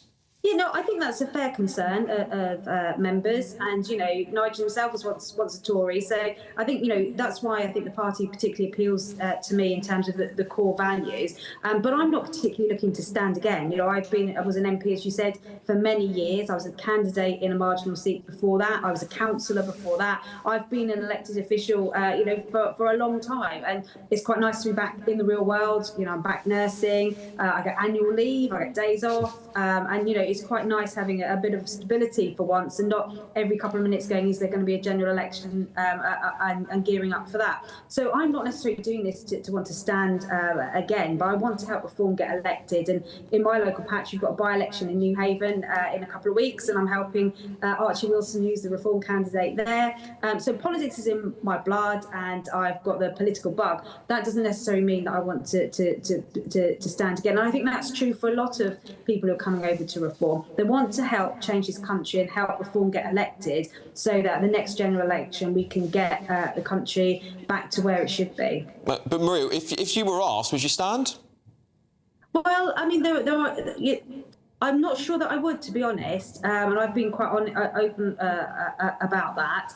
I'd never say never, because being elected is a huge privilege and a very enjoyable job, but it's a tough job, and I think most people have got the perception that elected councillors or MPs are always on the make and it's an easy life. It's a really tough life, and I say as someone who's done night shifts and weekends and shifts all my life, being an MP is really hard work if you do it properly. So, you know, and I want to support those who want to do it and get them elected. Well, Maria Caulfield, former Tory minister there who's defected to Reform in the UK herself, thank you so much for joining me, giving your insights on that story. Well, the Labour MP for Stevenage, Kevin Bonavia, told the BBC, I am deeply disappointed in Councillor Humberstone for defecting to another party who thrive on fear and division and have no practical solutions for our country's future. If he wants to continue to represent residents with a different political party, he should do so. She should do the right thing by resigning as a councillor and seeking a new mandate in another election. Interesting that. I wonder how many of those calls were for those Labour MPs that were defected during the Tory government. Anyway, there we go. Coming up, I'll have all of tomorrow's newspaper front pages, and there's some breaking news on the front of the Telegraph. The one-in, one-out migrant deportation flights were stopped by a Home Office-backed charity. More on that next. Oh, and this? This is truly one of the highest honours of my life. Such respect for you and such respect for your country. GB News America presenter Bev Turner is live in Windsor for us tonight. We'll get all of the latest on that historic second state visit. Don't go anywhere. Dinner under the stars tonight? That reminds me of our travel insurance. You mean All Clear Skies? All Clear Travel Insurance sponsors GB News Travel Destinations Forecast. If you're thinking of avoiding the unsettled weather in the UK and heading overseas, you'll find very warm weather in Spain, across the Canaries, as well as Madeira, unusually warm for the time of year. Portugal likewise, but some showery rain affecting southern parts of Portugal. Meanwhile, plenty of sunshine through Spain into the Alps, much of Italy as well, turning hotter here over the next few days. Staying breezy for Greece, particularly the islands, but most places enjoying long spells of sunshine. All Clear Travel Insurance sponsors GB News Travel Destinations Forecast. Hello again and welcome to the latest update from the Met Office for GB News. During the next 24 hours we can expect misty and damp weather to continue in the south whilst it stays mild. Further north, clearer, fresher but also very breezy as this area of low pressure moves into the north of Scotland. Isobars tighten, strong winds overnight along with heavy showers and longer spells of rain for the Northern Isles, the Outer Hebrides into the Northwest Highlands. But for the rest of Scotland, breezy, yes, however, All that combined with clear spells, as well as Northern Ireland, Northern England seeing clear spells at times overnight. In the south, Wales, across the Midlands, the south of England, it's going to be a misty night with a lot of low cloud, outbreaks of light rain and drizzle, but a mild start to Thursday with temperatures of 17 or 18 first thing. Now, the rain and drizzle across the south of England will ease through the morning. It will push further north into Wales, but for Northern England, Northern Ireland, as well as for much of the south and east of Scotland, plenty of bright weather first thing. However, there will be a keen breeze, and that strong wind across the north and northwest of Scotland will continue to drive heavy showers and longer spells of rain in as the day goes on, but those showers becoming fewer later on from the west. The rain in the south will move north, and so after a bright start to the day, Northern England, Southern Scotland, Northern Ireland turn wet into the afternoon. The rain not quite reaching the central belt, 18 Celsius here, but it's very warm in the south as skies brighten, 23 or 24 Celsius. An even warmer day expected on Friday in the southeast, with temperatures reaching the mid-20s in places. Likewise, it's bright but cool across much of Scotland, Northern Ireland, and for parts of northwest England, but in between there will be spells of wet weather through Friday, and that rain will be fairly extensive as we start the weekend before gradually getting drier next week. Westminster's full of talk, but out here it's the real world. Am I allowed to talk now? No, that's it. This is where it matters, real people and real lives. That's what politics is all about. The fact has Trump made a good start? No. Straight answers, no spin, and just a couple of pints. How many fingers have I got up? About 10. So join me for Lee Anderson's Real World every Friday at 7 p.m. only on GB News. The People's Channel, Britain's news channel. You want to know what's really going on in the corridors of power? Labour don't know what to do with you half the time, and that makes you quite lethal in the chamber. Get behind the headlines with Chopper's Political Podcast. Join me, Christopher Hope, as I sit down with the great and the good of British politics. We'll see where this ruling takes us. These are the stories shaping our nation. Chopper's Political Podcast, available now on all platforms. Listen in and stay ahead.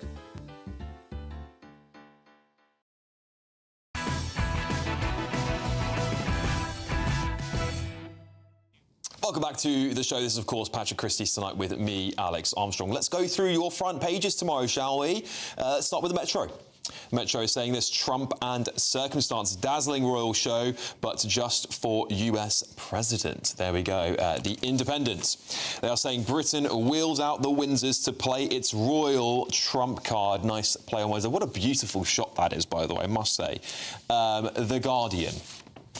A shot there of Donald Trump. PM banks on £150 billion investment to placate critics of Trump visit. We will definitely be digging into that. The Express. My respect for you and Britain. Another glorious picture there of the state visit. The Daily Telegraph leading with the same photo. Home Office charities guide for migrants to avoid deportation. These are not headlines Keir Starmer wants you to be reading today. Shall we introduce panel again? We've got Mark Littlewood, Russell Quirk and Nina Mishkov. Thank you all for joining me for the front pages. Let's kick off with The Guardian, shall we? That picture there of Donald Trump, I believe he shared his own White House have shared this. They love this picture of him. It makes him look very regal, doesn't it? It makes him look very, very regal. But PM banks on £150 billion investment to placate critics of Trump visit. Of course, as we were talking about during the just after the banquet, that was the theme of King Charles's whole speech. It was about exchange, it was about innovation, and lots of those key words there to sort of give a wink, wink, nudge, nudge, give us a good deal, Mark. What do you make of it all? Well, I mean, this seems to be an independent decision. We haven't, changed the terms of trade with America, but looking at the small print on the bottom of page 1 of The Guardian, of the £150 billion announced, 90 billion, nearly two-thirds of it, was a commitment from the private equity giant Blackstone. Well, I'm all in favour of that, but if you think announcing that billions of pounds are pouring in from a private equity giant is going to calm down your left-wing rebels, I think you've got another thing coming. Right? Especially Blackstone, by the way, who they have a real problem with. That's going to go down like a cup of cold sick with the people who are doing "Stop Trump, he shouldn't be here." But the Guardian doesn't make this point, so I'll make it for them. That the real tangible benefits of all this pomp pomp and circumstance is this kind of stuff. This is not small ball money. This is big money. And you can't directly say there's a cause and effect from a state banquet to 150 billion quid's worth of investment, but it's how soft power can actually transform into hard economic facts. Yeah, right? So this is good news. and you can criticise Trump from the left as much as you like. You can't criticise the fact that he's unashamedly a business president. He knows his way around business, and I think that's demonstrated here on the front page of The Guardian. Yeah, indeed. Well, look, I just want to go to a very special guest we've got on the show tonight, because obviously earlier we heard from the King and the United States President as Trump hosted that historic second, it was hosted for his historic second visit and his banquet in Windsor. But Bev Turner, who is fresh over from Air Force One herself, is with us now. Bev, tell us about your last 24 hours. A bit of a mad one for you. Thank you, Alex. Apologies for this slightly rubbish shot. I'm in my hotel in Slough with the rest of the American press pack. I did warn them what Slough was going to be like, and it pretty much met their expectations, to be fair. It's been a remarkable day, actually, here in Windsor. The security was extreme today. Even the people who've been doing this job for much longer than I have said they've never really seen anything like it. I've seen more X-ray machines than a sonographer by the end of today, and it was run incredibly well. I thought Trump looked a little down. I said this morning on Britain's Newsroom that on Air Force One last night, he came over and just briefly said hello to the journalists at the back, but he wasn't chatty. The Charlie Kirk assassination is hanging very heavy over this administration. There were a few times today when Trump sort of waved at the press, and it's not in his nature to ignore the media, particularly when they've travelled around the world. He gives an enormous amount of time to the press and just talks very openly. But of course, today was King Charles's day. He was hosting this occasion. And by the end of tonight at the state dinner, when they'd done those speeches, it was clear that this was an absolute love-in. They love-bombed Donald Trump tonight. You know, the speech that King Charles gave had nothing controversial in it. He talks about having clean water, clean air, and clean food, but he didn't say anything about net zero, didn't say anything about carbon. There was nothing there other than olive branches to make this relationship work together. We're looking at the pictures here from the state dinner in Windsor Castle. There was 160 guests. It took 3 days to lay that table. And one of the brilliant pieces of access that we had as the international journalists there tonight was to go in the room beforehand and have a look at the seating plan. And that was one of the most interesting parts of the day for me, because I think it tells you a lot about the conversations which are going to be going on, the agenda which is being set. And I was particularly keen to see where our Labour politicians were being set. Yvette Cooper, Home Secretary, sat between Larry Fink, head of BlackRock, current sitting head of the World Economic Forum, controversial character. On the other side of her, she had Dame Emma Walmsley, the CEC of GlaxoSmithKline. So she has Big Pharma, she has big non-governmental agencies setting worldwide ambitions on either side of her. And then we also had Rachel Reeves sat beside the CIO of Google, Ruth Porat, and we had Morgan McSweeney, Starmer's Chief of Staff, sat beside Rupert Murdoch. And we've had today this announcement that Great Britain is having this investment from NVIDIA and from Microsoft into these data centres. And yet again, by the end of today, there'll be people watching this who are trying to run small businesses, who are trying to keep their pubs open, and they're watching Labour flirt with, glad hand with massive transnational corporations that is pushing money upstream whilst we have high national insurance, we have a huge tax burden on individual people. So I think the British public are not stupid. They can see who this Labour government are cozying up to, and it isn't the small and medium-sized business owner.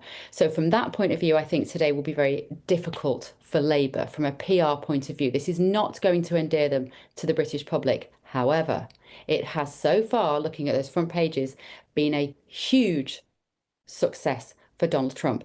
And the feeling amongst his team tonight was that this was a success. This was Donald Trump at his most diplomatic. He becomes incredibly well behaved in these environments when he's on other people's terms, because first and foremost, he's actually, some people might find this hard to believe, but he's actually a very polite man, even though he's a bit braggadocious.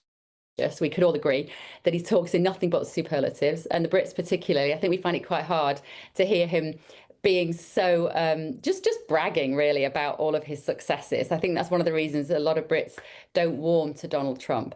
But so far, so good. He'll be sat down with Keir Starmer tomorrow in Chequers. I will be there for GB News. I will hopefully be trying to get in the kind of questions that GB News viewers will want to hear. But the coverage I've seen on GB News today as well, all credit to you guys. I couldn't do a lot today. I was very much restricted, but well done to everybody. It looks superb. It was a fantastic day, and I cannot wait to see what you managed to get. I hope you can, Bev. Fingers crossed. I know the whole audience is rooting for you to get a great question in there, because I think it could be a complete car crash, perhaps for even both of them. Who knows? Bev Turner there, and her new show starting next week. Can't wait to watch that too. Thank you so much for joining us, Bev. Well, coming up, my panel will be getting stuck into that breaking news on the front page of The Telegraph. One in, one out migration deportation flights were stopped by a Home Office-backed charity. That's next. In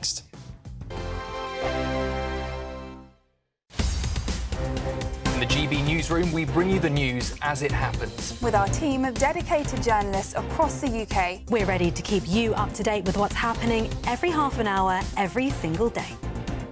Bulletins here on GB News, the People's Channel, Britain's news channel.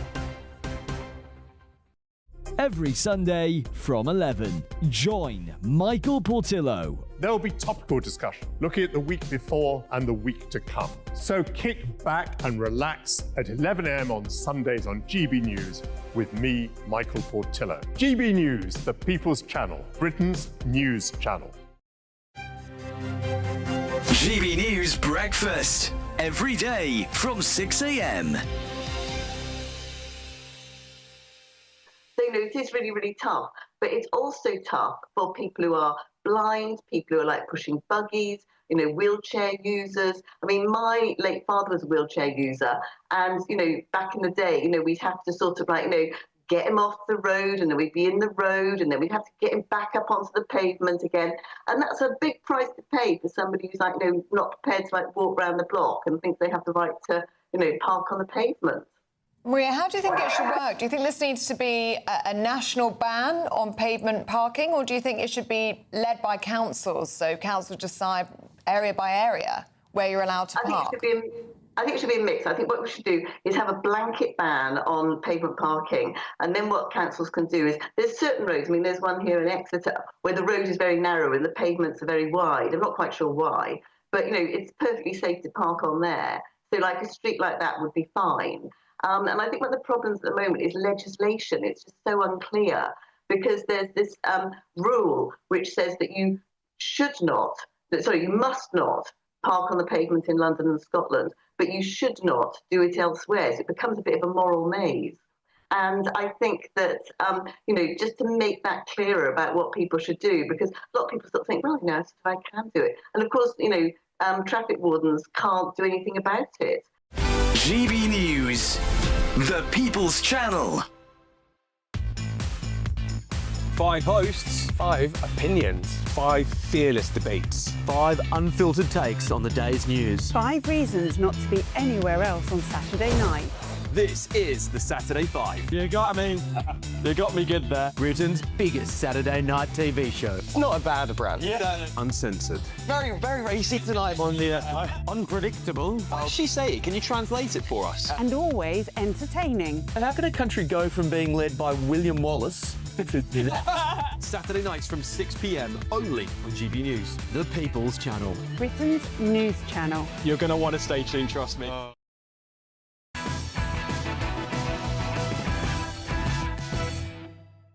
Welcome back. We've got some more front pages for you. Shall we go through them? The Daily Mail. Now Home Secretary blasts lefty lawyers, although new is also an OK term because it's Shabana Mahmood. She's only been in the job for a couple of weeks. She's blasting lefty lawyers. A dark horse for the next Prime Minister, in my opinion, by the way. You heard it here first. The Mirror. Maddie suspect freed back on the streets. And then The Sun, the special bond. President hails UK at States Banquet and bans play 007. Could you get anything more sensational than that? Should we just keep on the theme here of... well, perhaps we could talk about this Daily Mail front page, because I do want to get into that inside story I've been teasing by, but we will get to it at some point. But the Home Secretary's blasting lefty lawyers. Daily Mail going a little bit out of the way of the Banquet there, Mark. Yeah, no, that's right. This is quite interesting. And Shabana Mahmood, you've just said, Alex, I mean, she's, at least in terms of her words, taking quite a tough line. We'll see about her actions. But, you know, I think it's dawning on the more sensible people in the Labour Party that our entire legal system is completely geared against deportations. So although she says she's hitting out at small boat arrivals who, quote, make a mockery of our laws, they're not really making a mockery of our laws. Those are our laws. Exactly right. It's nearly impossible to deport anyone because of the laws we've passed. But hang on, the irony of a left-wing Home Secretary blasting left-wing lawyers, most of whom actually are now in the cabinet, insofar as the lawyers that actually fought so hard as lawyers to allow this sort of thing to happen by way of the ECHR. But do we know that she has blasted them? We don't know her actual words. I haven't got the... No, I can't get to the inside story, but... Paragraph. Yes. Make a mockery of our laws, quote unquote. Well, did she actually say that? Well, yeah. The Home Secretary last night, and this, I'm guessing she said, I mean, we'll dig into it, but the Home Secretary last night hit out at small boat arrivals who make a mockery of our laws when they try to dodge deportation by claiming to be victims of modern slavery. So maybe it's not sort of attacking lefty lawyers, No, she's not. Let's remember, look, when you read the Telegraph, when you read the Mail, they are slanting it. She didn't say anything about it. The word lawyer did not cross her lips. That's true. There might be more in here, but we'll see. We're talking about the ECHR here again, and obviously the obvious thing to do is just to leave it. The ECHR is not one of our laws. It's an EU-made law.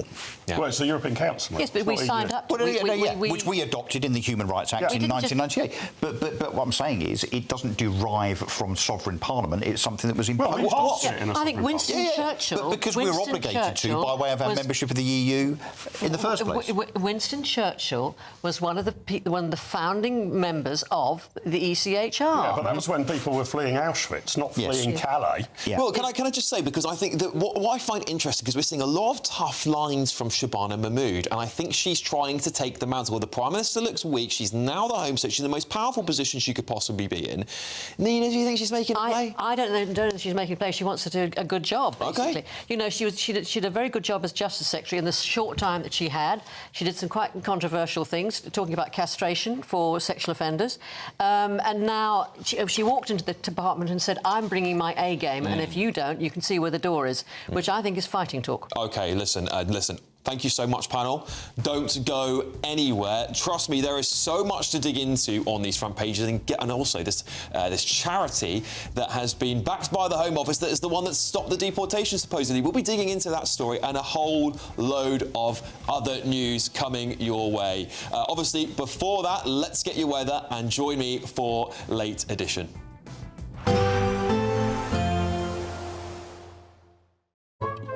Today's outlook: cool, calm and completely horizontal. Boxed Aircon sponsors the weather on GB News. Hello again and welcome to the latest update from the Met Office for GB News. During the next 24 hours we can expect misty and damp weather to continue in the south whilst it stays mild. Further north, clearer, fresher but also very breezy as this area of low pressure moves into the north of Scotland. Isobars tighten, strong winds overnight along with heavy showers and longer spells of rain for the Northern Isles, the Outer Hebrides into the Northwest Highlands. But for the rest of Scotland, breezy, yes, however, all that combined with clear spells, as well as Northern Ireland, Northern England seeing clear spells at times overnight. In the south, Wales, across the Midlands, the south of England, it's going to be a misty night with a lot of low cloud, outbreaks of light rain and drizzle, but a mild start to Thursday with temperatures of 17 or 18 first thing. Now, the rain and drizzle across the south of England will ease through the morning. It will push further north into Wales, but for Northern England, Northern Ireland, as well as for much of the south and east of Scotland, plenty of bright weather first thing. However, there will be a keen breeze, and that strong wind across the north and northwest of Scotland will continue to drive heavy showers and longer spells of rain in. as the day goes on, but those showers becoming fewer later on from the west. The rain in the south will move north, and so after a bright start to the day, northern England, southern Scotland, Northern Ireland turn wet into the afternoon. The rain not quite reaching the central belt, 18 Celsius here, but it's very warm in the south as skies brighten, 23 or 24 Celsius. An even warmer day expected on Friday in the southeast, with temperatures reaching the mid-20s in places. Likewise, it's bright but cool across much of Scotland, Northern Ireland and for parts of northwest England, but in between there will be spells of wet weather through Friday, and that rain will be fairly extensive as we start the weekend before gradually getting drier next week. Today's outlook: cool, calm and completely horizontal. Boxed Aircon sponsors the weather on GB News. Yes, the Don is really here today, isn't he? We'll be digging into all those comments from the state banquet, and almost every single front page here is dominated by Donald Trump. But is it all good news for Keir Starmer? Even The Guardian is saying this £150 billion deal potentially might be great for him, but what are the repercussions for the left wing of his party who might not like that Blackstone investment, these big international companies? Also, The Telegraph are reporting some very interesting things about the one-in, one-out deal. All of that and more to come. It's our biggest Great British giveaway to date. You could be driving away with this brand new Benamar Primera motorhome. This 4-berth home from home comes complete with integrated kitchen and bathroom areas and has all of the tech you'd expect from the latest 2025 model. We'll also give you an incredible £30,000 in tax-free cash to make sure that any adventures you take in your new motorhome are taken in style. For a chance to win, text WIN to 63225. One entry costs £2.50 plus one standard network rate message, or text BONUS to 63225. 5 entries cost £5 plus one standard network rate message. Go to gbnews.com/win. Entries start at £2.50. Call 0903 686 3232. Calls cost £2.50 plus your network access charge. Or post your name and number to GB16 PO Box 8690 Derby DE1 9TT. UK only. Entrance must be 18 or over. Lines close at 4 p.m. on the 31st of October. Please check the closing time if listening or watching on demand. From the school run to the home run, watch a new show for all of Britain. So he can say whatever he wants. A straight-talking show where all voices are heard. And, you know, when are we going to stop talking about smashing the gangs and actually do it? With the stories that matter from every part of our country. There's a bit of a crash landing there for your Chancellor. Bold, fearless and standing up for you. That's me, Martin Daubney, 3 p.m. till 6 p.m, weekdays, here only on GB News. The People's Channel, Britain's news channel. In the GB Newsroom, we bring you the news as it happens. With our team of dedicated journalists across the UK, we're ready to keep you up to date with what's happening every half an hour, every single day. Bulletins here on GB News. The People's Channel, Britain's news channel. Westminster's full of talk, but out here, it's the real world. Am I allowed to talk now? No, that's it. This is where it matters, real people and real lives. That's what politics is all about. In fact, has Trump made a good start? No. Straight answers, no spin, and just a couple of pints. How many fingers have I got up? About 10. So join me for Lee Anderson's Real World every Friday at 7 p.m, only on GB News. The People's Channel, Britain's news channel. Miriam, you can't be serious. Scrapping the triple lock on state pensions? Madness. Andrew, we just can't carry on pretending. The numbers just don't add up. We've got to be honest with people. We've got to face the facts. That's what people want. Well, that's what you get on GB News and on Britain's Newsroom. Lively debates, lively conversation. Britain deserves a newsroom that puts the facts and your voice first, and we're not afraid to hold power to account. And each other. So join me, Andrew Pierce. And me, Miriam Gates, for Britain's Newsroom, weekdays from 9:30 on GB News. The People's Channel, Britain's news channel.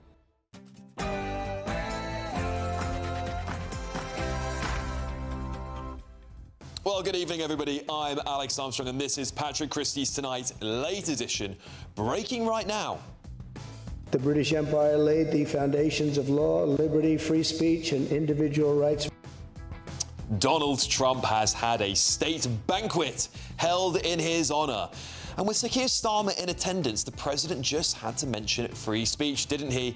And this relationship, which, with good reason, we and our predecessors have long called special, has made us safer and stronger through the generations. It has indeed been a historic day in Windsor as President Trump is treated to his second state visit in the United Kingdom.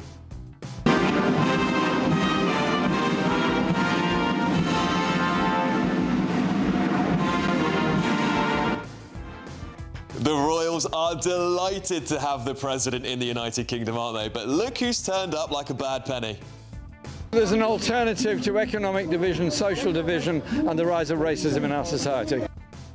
Yes, Jeremy Corbyn, whose new party is in chaos before it's even got a proper name, couldn't resist sticking the knife into our closest ally. And finally, for the very first time, migrants arriving via small boat will be detained and returned to France in short order.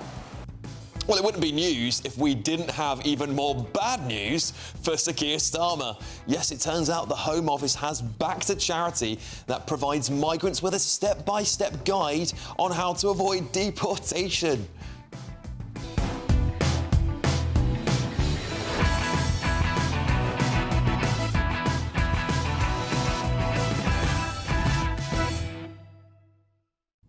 Joining me on this superstar panel tonight, the Director of Popular Conservatism, Mark Littlewood, the journalist and broadcaster, Nina Mishkov, and the Median and GB News contributor, Nick Dixon. But before we get started, let's get your news with Katie Bowen.